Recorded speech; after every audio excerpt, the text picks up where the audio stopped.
Right, if you have your Bibles, you can turn to Matthew chapter 5. Matthew chapter 5 this evening.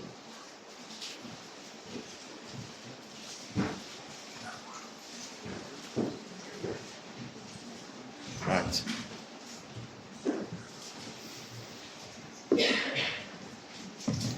Matthew chapter 5 verses 21 says, "Ye have heard that it hath been said of old, that thou shalt not kill, and whosoever shall kill shall be in danger of judgment. But I say unto you, that whosoever is angry with his brother without a cause shall be in danger of judgment. And whosoever shall say to his brother, Raca, shall be in danger of the council. But whosoever shall say, Thou fool, shall be in danger of hellfire. Therefore, if thou bring thy gift to thy altar, and there rememberest that thy brother has aught against thee, leave there thy gift before the altar, and go thy way, and first be reconciled to thy brother, and then come and offer thy gift. Agree with thine adversary quickly, whilst thou art in the way with him, lest at any time the adversary deliver thee to the judge, and the judge deliver thee to the officer, and thou be cast into prison. Verily I say unto thee, thou shalt by no means come out thence, till thou hast paid the uttermost farthing." Let's pray. Heavenly Father, I thank you for this evening, Lord, and I pray, Lord, truly that the intention, the depth, the truth, the conviction, Lord, of why you have preached this, why you have said this, Lord, would reach our hearts this evening. Lord, I pray that we would truly consider the words of the Almighty God. Lord, this sermon was preached thousands of years ago. But Lord, it is as if you are preaching it to us tonight. Lord, I pray, Lord, that we would heed, we would listen. We won't take your words for granted, Lord. We would realize that it's the words of the everlasting Father. And Lord, every word is written down in heaven and will last forever. And I pray, Lord, this evening that we will truly take heed to it. Help us, Lord. Change us through your word. I pray this in Jesus' name. Amen. This evening, we are going to speak about anger. Who is truly a murderer? Now, to give you a bit of a background, as I mentioned, that we are going through the book of Matthew, we're going through the Sermon on the Mount in Matthew, and it's the most incredible sermon that's ever been preached. Everything about this sermon is incredible. The way Jesus Christ starts the sermon, how he manages to preach the whole gospel and the whole scope of Christianity within 6 or 7 sentences. And then how he summarizes the gospel, and how he then goes over to the law to expose man's sinfulness and what he chooses to use first. It's so incredible. It's thought out. There's purpose in it. There's reason for what he says. It's not just words. It's not like a sermon like a man would preach and then he would say certain things that afterwards he would even regret saying. Jesus Christ never regretted what he said. He said every word meticulously. He had a purpose for every word. Every word had a meaning. Every word had a reason for it. And as we looked at the sermon so far, we are now first entering into the list of things that God will use to truly expose man's heart. He uses 6 things, and he starts off with who is a murderer. He starts off with anger. And it's so incredible. I was thinking on this because I don't think anything in the Bible is just by chance. You know, did God choose to start with anger instead of adultery or lust because he just didn't know which one to choose first? I don't believe that's the case. I believe that God started with anger, and if I look at the scripture, I can see why he speaks about anger, because I'm never more like my earthly father when I'm angry. And when I'm angry, according to the scripture, I'm murderous. The scripture says, you are of your father, the devil. And he was a liar and he was a murderer from the beginning. And so God in his wisdom, Jesus in his wisdom, he goes and he exposes to us and he explains to us and he speaks to us about anger, truly to reveal to us our own sinful condition. Truly to reveal to man, to the Pharisees that were listening, and to all those that will ever listen to this sermon, that his judgments, his laws, his ways is so far beyond who we are and what we think. His intention was to expose the Pharisees that thought themselves to be good people because they've never murdered. He then goes to the heart of anger and he shows us that we are all murderers. But to the extent that he goes in this passage this evening, when we open it up, we will realize that God is so far removed from who we are. We are so different from who God is. There is no other choice but to fall down before a God like this and plead for mercy, because it is impossible to keep the standard that God requires for us unless it is written in our hearts, and unless He's renewed us, and unless we are saved, and unless we stand before Him with His perfect righteousness and not our own. God is not like us. And He does that by preaching this to the Pharisees and all those that thought themselves to be good people. And He says this in the beginning. I don't even know if I recorded either. He says there, thou have heard it said of old time, and this is referring to the Old Testament, and it's referring to Exodus, and we know in Exodus it says, thou shalt not kill. In Genesis 9 verses 6, we go even further back, and it says, whoso sheddeth man's blood, by man's shall his blood be shed, for in the image of God He made him. And so even in Genesis, God spoke about the value of man, God being made in the image of man. And so if we shed blood, man's blood, then it is required of him. The life is required for life. In Exodus 21 verses 14 it says, but if a man come presumptuously upon his neighbor to slay him with guile, thou shalt take him from mine altar that he may die. The Bible says that if I kill someone, that person should be killed. In Numbers 35 to 16 to 17 and 18 it says, and if he smite thee with an instrument of iron that he die, he is a murderer, that murderer shall be put to death. If he smite him with throwing of stone, wherewith he may die, he dies, he is a murderer, and the murderer shall be put to death. Or if he smite him with the hand of a weapon or of wood, wherewith he may die, and he dies, and he's a murderer, and the murderer shall be put to death. And so in the Old Testament, He says to them, you have heard this, you know this, that if you murder, my requirement is so that your life will be taken. And this is what it says when it speaks about will be in danger of judgment. I think we maybe in our language don't necessarily see it the way Jesus explained it when He said, you have heard it said of old time that thou shalt not kill, and whosoever shall kill shall be danger of judgment. And we think it as danger of judgment means there's a potential, right? You are in danger, there might be judgment, right? But this is not what God is saying. He's not saying, well, if you kill someone, you are in danger, you might die. No, if you kill, you'll be in danger, you'll be brought before judgment, and you will be killed for your killing. And so He says there, and we see this also in the New Testament. We see the Bible says in Matthew 15 verses 19, for out of the heart proceeds evil thoughts, murderers, adulteries, fornication, theft. Romans 1:29 says, being filled with all unrighteousness, fornication, wickedness, covetousness, maliciousness, full of envy, murder. Galatians 5:21 says, envying, murders, drunkenness is the works of the flesh. In Proverbs He says, these 6 things does the Lord hate, and it's a man that sheds innocent blood. God hates a man that sheds innocent blood. In Revelation 22 verses 14 He says, blessed are they that do His commandments, they that have right to the tree of life, and may enter through the gates of this into the city. For without are dogs, sorcerers, whoremongers, and murderers. So He says, blessed are those that come into the kingdom of heaven, and they enter the gates of the city, and outside of that gate are whoremongers and murderers and idolaters. And so when we see Jesus preaching this, before they even knew what Christ will say, they even immediately agreed with Him and said, yes, that's right. It is right. If you kill someone, God hates it. We know He hates it. You will be in danger of judgment. You will be taken to judgment. And you will be killed for your murder. And you will be rightfully killed for your murder. And so they wouldn't disagree with this, because they knew they were not murderers in their minds. They knew that a murderer needs to be murdered, and that is fine with them. But Jesus Christ had a different intention when He said that, because He wasn't going to stop there.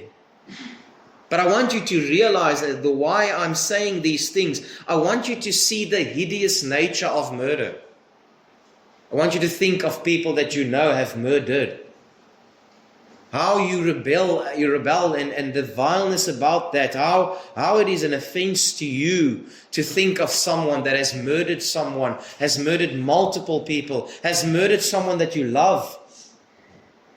How is it so contrary to who we are even? It's so vile that someone would murder, Lord. Surely they deserve it. Now do we not fight for this sometimes? They deserve death. And then there's fights about the death penalty because someone that murders deserves to die. Right? Jesus comes then and he says, but I say to you, that whosoever is angry with his brother without a cause shall be danger of judgment. In the first sentence he says to them, you say that a man that kills deserves to die, and I say to you that when you are angry, you deserve to die. That's why he says there is in danger of judgment. Remember again, it's not when you are angry, you are in danger of judgment, so it might happen or not. Just like if you kill, you are in danger of judgment, and it might happen or not. God is saying to these Pharisees, if I see anger in your heart, in my eyes, you deserve to die.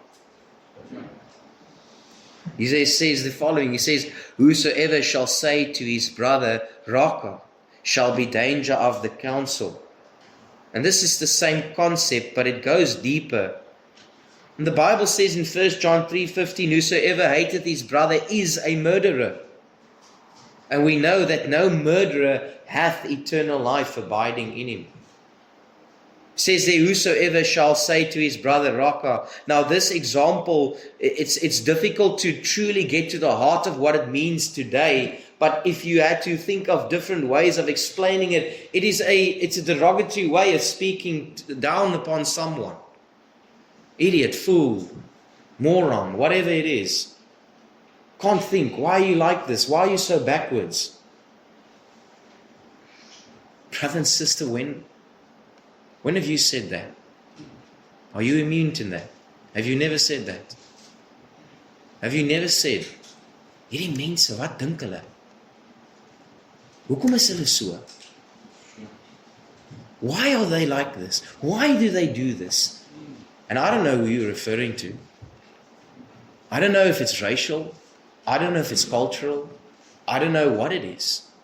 But I see a whole world full of it. I see nations that cannot stand each other. I see nations rising up against nations ultimately because of anger and hatred. I wouldn't kill someone that I don't think is a fool in my eyes, right?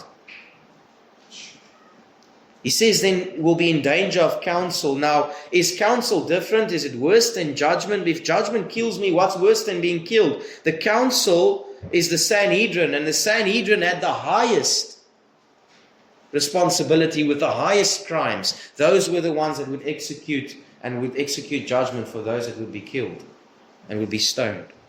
So what is it saying? It's saying the same thing. It's saying the same thing. If I just think at someone, about someone in the church, and I have this irritated, hateful, when you say, well, it's not hate, but it is hate. I'm frustrated with that person. I'm irritated with him. I have thoughts in my mind about him. And God says, brother, if you knew how I am, and if you knew my nature, you would have understood that even that for me would justify me killing you. I'm so different from you. I'm so different. I'm not like you. You justify saying something about someone because it is fair, because I have a sense of justice. People say this often. They justify their wickedness by saying, I have a sense of justice. I don't like it when there's injusticeness. And that's why I can tell you this injustice that I saw happen. And you can't believe what happened. But your heart is wicked and vile. And God hates it. And God, if it wasn't for His mercy, and if He wasn't a merciful God, if He was only holy, He would kill you on the spot.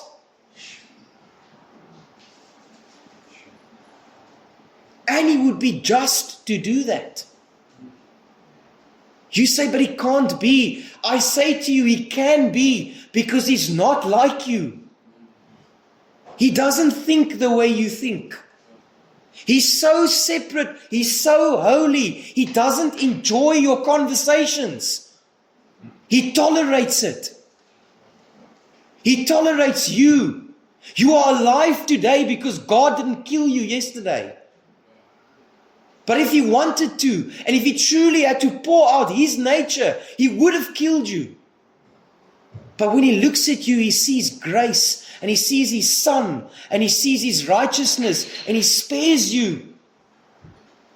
But He hates what you do. He hates how you speak. It's not justified. I say to you, whosoever shall say, thou fool, thou shalt be danger of hellfire. This word fool, moros, is where we get the word moron from. Now I ask you again, have you been in a time where you said, maybe not verbally out with someone else, but in your mind, you thought, he's an idiot. What a moron. And then you justify it because you say, but the actions of that person truly justifies it. Look at what he did. He's a moron. God never looks at anyone and says he's a moron. God never looks at His creation and says, I created a moron. And then He says, this shall be in danger of hellfire. This word hellfire is Gehenna, which comes from the valley of Hinnom. And I want to read something just to give you a vivid explanation of what God was referring to when you see this image of the valley of Hinnom. It says there, it was a place where Ahaz had introduced into Israel the fire worship of the heathen god Moloch, to whom little children were burnt in the fire. He burnt incense in the valley of the son of Hinnom, and he burnt his children in fire, says 2 Chronicles 28 verses 3. Further, Josiah, the reforming king, had stamped out the evil worship of Moloch in the place of Hinnom, and he ordered that valley should be forever after a cursed place, because of what he had done there, because it had been defiled, because in the valley there had been the fire of Moloch. Now its consequences is this: the valley of Hinnom bore the curse throughout all Israel's history. It became a place where the Jewish people dumped their garbage. The valley of Hinnom was the garbage dump of Jerusalem, and that there was a public incinerator that burnt all the time, and all the time, never went out. And when Jesus referred to Gehenna or hell, He described the eternal state of the wicked as Gehenna. What He was saying is, it is an eternal, never-ending fire in an accursed place where the rubbish of humanity will be burnt and consumed. When God was saying, I refer to Gehenna, I refer to Hinnom, I refer to a place in my mind where garbage is burnt forever. None of us will say, I'm garbage and I deserve to be burnt. But God says, if you had one angry thought in your heart towards a brother, or you called him a fool, I say to you that you are like the garbage that deserves to be burnt in the valley of Hinnom. What was Jesus doing? Was He demeaning the people? Was He trying to say to them, I'm not a loving God. I'm not a good God. I'm not what you think I am. I'm this wicked man that just wants to burn everyone. And all I want to do is place everyone under the blanket by calling them all wicked. Or you might say, you know what, Pastor, that's your interpretation. And the way you are preaching is you make us sound vile. No, brother and sister. God had the intention of telling them, you are vile and you need grace. Amen. Brother, and you do not reach the point of understanding how vile you are in God's sight, you can never ever be saved. And I'm not saying to you, you need to know how vile you are, because I promise you, you will never know how vile you are. But God says to you, if you cannot recognize that you are sinful and that you deserve to burn with the garbage in the valley of Hinnom, there's no salvation for you. There's no hope for you. The Bible says, unless your righteousness exceeds the righteousness of the scribes and the Pharisees, you will in no wise enter the kingdom of heaven. The Pharisees said, well, we've never killed someone. We are fine. God says, no. No. There's something much more than that. I say to you that even if you just say a fool to your brother, you are worthy of the fires of Gehenna. Now, is there anyone in this room that can say, well, I'm still okay? No, you're not. You're not. Your only hope is to fall before this God who has basically shattered your hope of thinking that you are okay. But don't just say, but wow, you know what? But that's not my problem because I am saved today. That was only to get people to understand they must be saved. And so I'm saved now. Now I can gossip. God still hates it. God still hates it. The same way He hates it when He says it to a lost man. It's not justified either way. He doesn't smile when you say something wicked about a friend. He doesn't smile and approve your conversations. He's there tolerating it while He has to listen to your wickedness.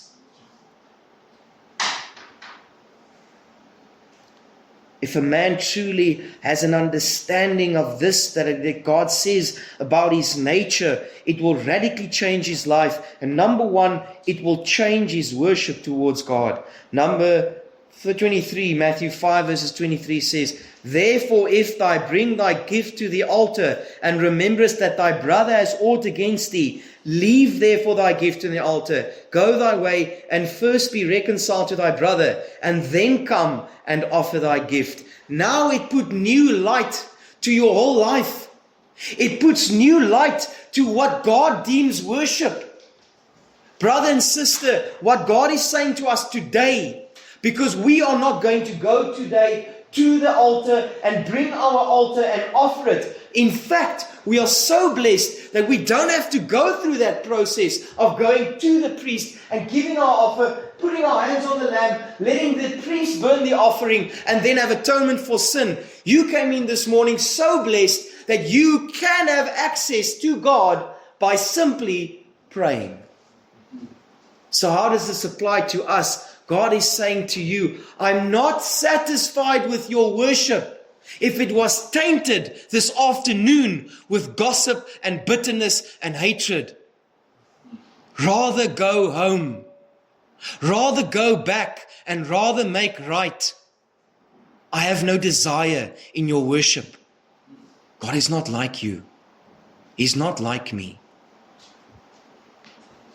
Isaiah 1:11 says, to what purpose is the multitude of your sacrifices unto me, saith the Lord? I am full of burnt offerings of rams and of fat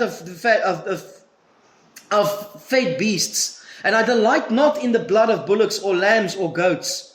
When ye come to appear before me, who hath required this at your hand to tread my courts?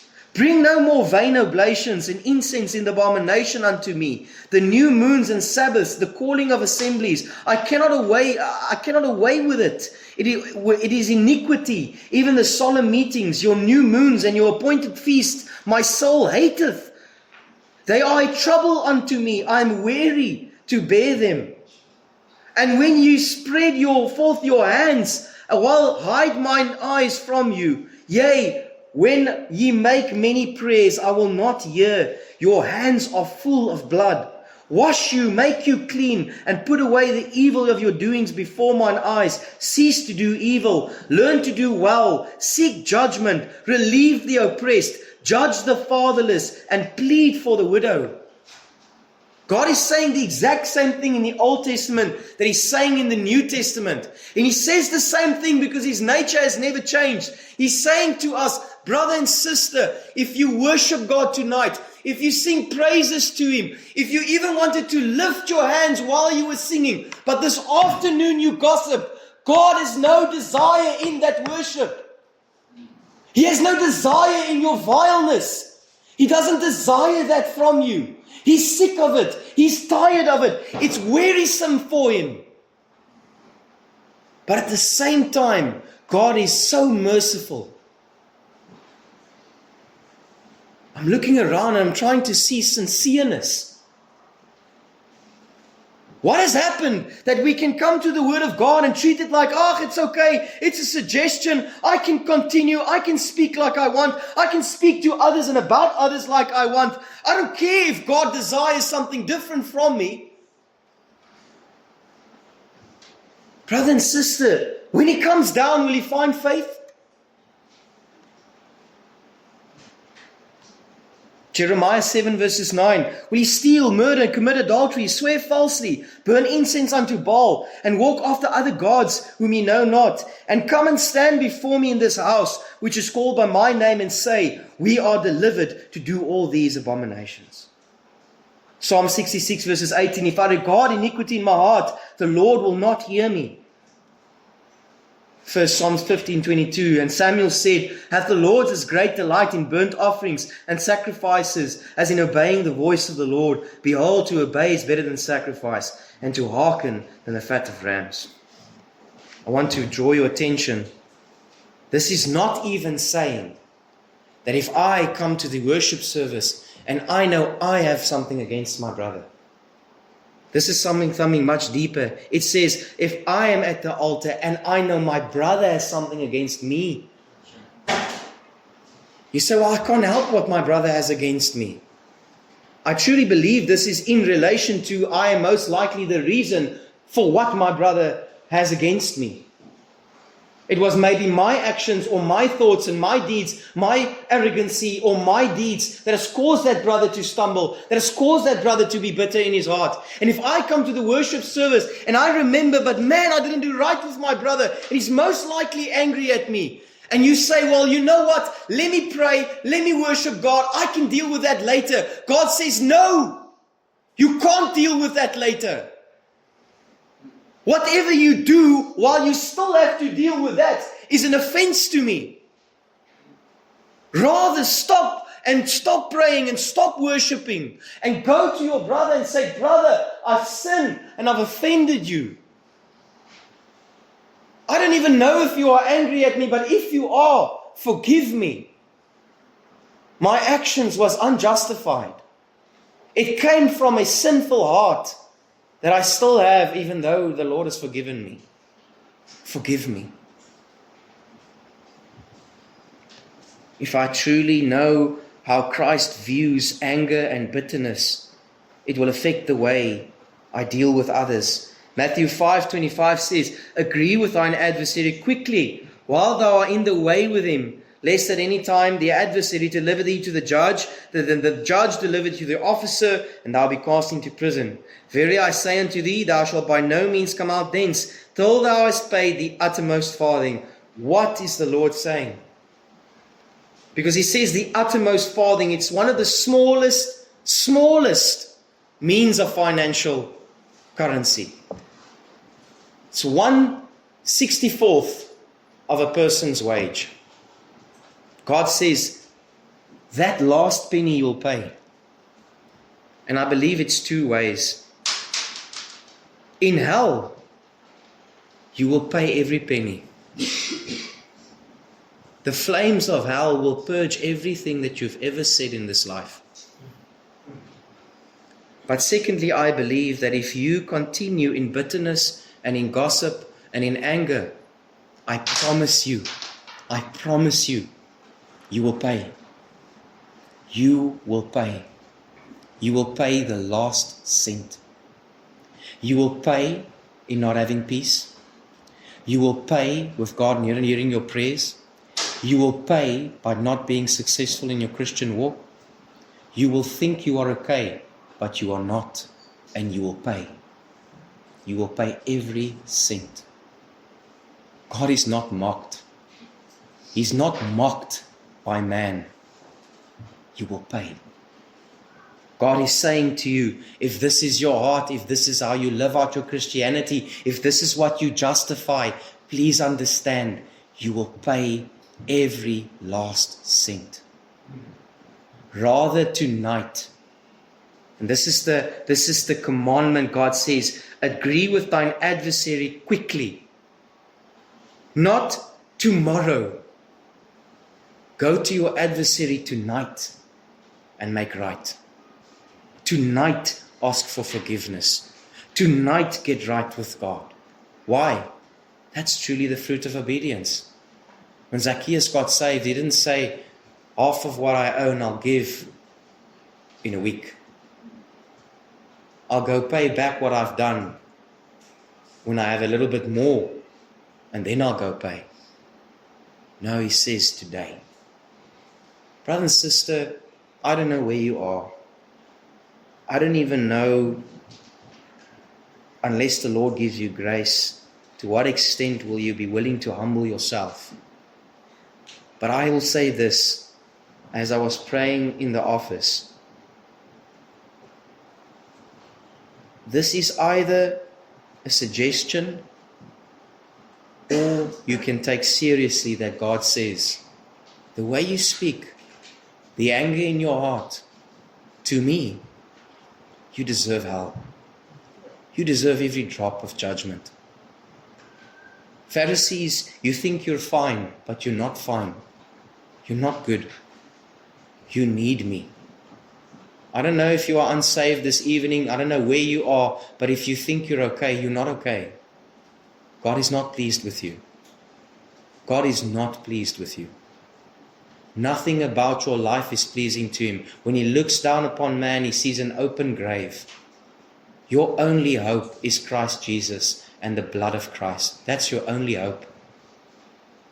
You must call out to Christ to be saved.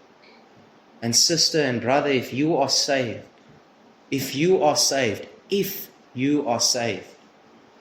how is it possible that your conversation can be consistently bitter and angry and gossip and vengeful if I know the one that saved me utterly hates it? Let's pray. Heavenly Father, we love you, Lord, and we thank you. Oh, Lord, we want to bow before you, Lord, and we ask you, Lord, give us grace this evening. Lord, forgive us. Lord, help us. Forgive me, Lord. Forgive me of an evil heart, of anger, of pride, of bitterness, Lord. I pray, Lord, that we would bow before you, low before you, and realize, Lord, we are not like you, Lord. You are so separate from us, Lord. What often, Lord, you just tolerate. But, oh, Lord, give us a glimpse of your holiness. Give us a glimpse of who you are. Give us a glimpse of what you hate and what you love, Lord. And give us that same heart. Lord, relieve us, Lord. Help us remove the bitterness and the anger in our hearts, Lord. And oh, Lord, I pray if there's someone unsaved, even a person that thinks they are saved, but their lives, Lord, are so full of anger and bitterness and gossip and pride, Lord, I pray, Lord, that they would come to see that they are not like you, Lord, and that they don't bear the fruits of a child of God. And Lord, I pray that tonight will be the night of true repentance, Lord. Lord, help us to truly come before you and call out to you, Lord. I pray this in Jesus' name. Amen. Mother? 344. All right, let's stand and sing hymn number 344.